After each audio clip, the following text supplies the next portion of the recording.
ഈ നിയോജകമണ്ഡലത്തിൻ്റെ എല്ലാ ഭാഗങ്ങളിൽ നിന്നും കിട്ടിയിരിക്കുന്ന റിപ്പോർട്ട് അനുസരിച്ച് എനിക്ക് വളരെയേറെ ശുഭപ്രതീക്ഷയുണ്ട്. എല്ലാ വിഭാഗം ജനങ്ങളിൽ നിന്നും അങ്ങേയറ്റം ആവേശകരമായ പിന്തുണയും സഹായവും ഒക്കെ ലഭിക്കുന്നു. ഒരു മാറ്റം ആഗ്രഹിക്കുന്നവരാണ് ഈ നിയോജകമണ്ഡലത്തിലെ സമ്മതിദായകർ എന്ന് തെളിഞ്ഞു കഴിഞ്ഞിരിക്കുന്നു. പച്ച നുണകൾ പ്രചരിപ്പിച്ച് ജനങ്ങളെ തെറ്റിദ്ധരിപ്പിക്കാൻ വേണ്ടി നടത്തിയിരിക്കുന്ന എല്ലാ ഹീനശ്രമങ്ങളും ദയനീയമായി പരാജയപ്പെടുന്നതാണ് ഇവിടെ കാണാൻ കഴിയുന്നത്. സത്യത്തിനാണ് മേൽക്കൈ, സത്യത്തിനും ധർമ്മത്തിനും നീതിക്കുമാണ് മേൽക്കൈ കിട്ടിയിരിക്കുന്നത്. അതുകൊണ്ട് തന്നെയാണ് എനിക്ക് ശുഭാപ്തി വിശ്വാസം. സത്യം ജയിക്കണം.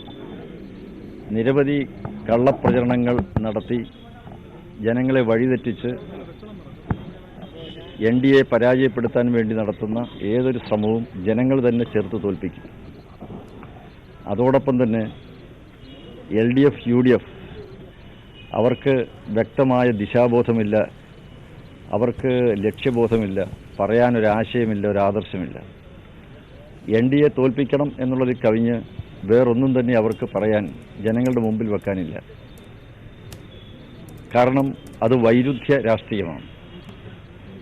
ഇവിടെ അവർ നേരിട്ട് മത്സരിക്കുന്നു എന്ന് വരുത്തി തീർക്കുകയും അഭിനയിക്കുകയും ചെയ്ത് ഒരു കാപട്യത്തിൻ്റെ മുഖമണിഞ്ഞ് മറ്റുള്ള സ്ഥലങ്ങളിലെല്ലാം സൗഹൃദം പങ്കുവെക്കുകയും മറ്റ് സംസ്ഥാനങ്ങളിലെല്ലാം വേറൊരു രീതിയിലുള്ള കക്ഷിബന്ധങ്ങളിൽ ഏർപ്പെടുകയും ചെയ്യുന്നവർക്ക് വൈരുദ്ധ്യമാണ്. വൈരുദ്ധ്യമുള്ളവർക്ക് എപ്പോഴും അന്തർസംഘർഷമാണ്.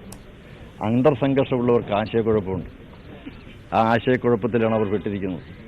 എന്നെ സംബന്ധിച്ചിടത്തോളം, NDA സംബന്ധിച്ചിടത്തോളം യാതൊരു വിധത്തിലുള്ള ആശയക്കുഴപ്പങ്ങളുമില്ല.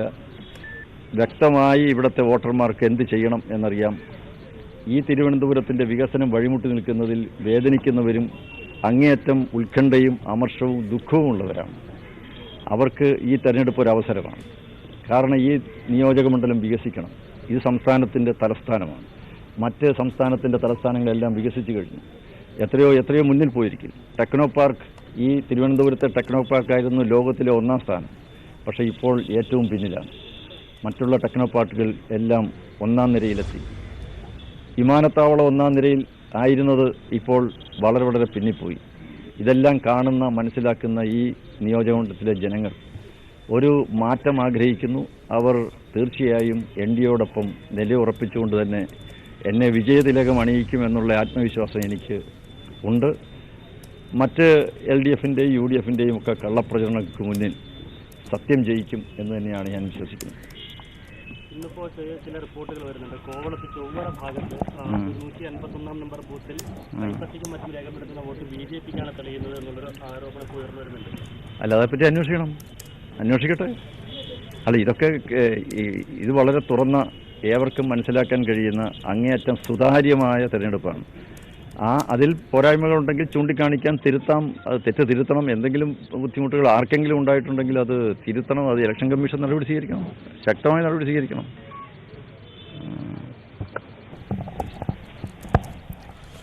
കുമ്മനം രാജശേഖരൻ BJP നേതാവ്, തിരുവനന്തപുരത്തെ NDAയുടെ സ്ഥാനാർത്ഥി.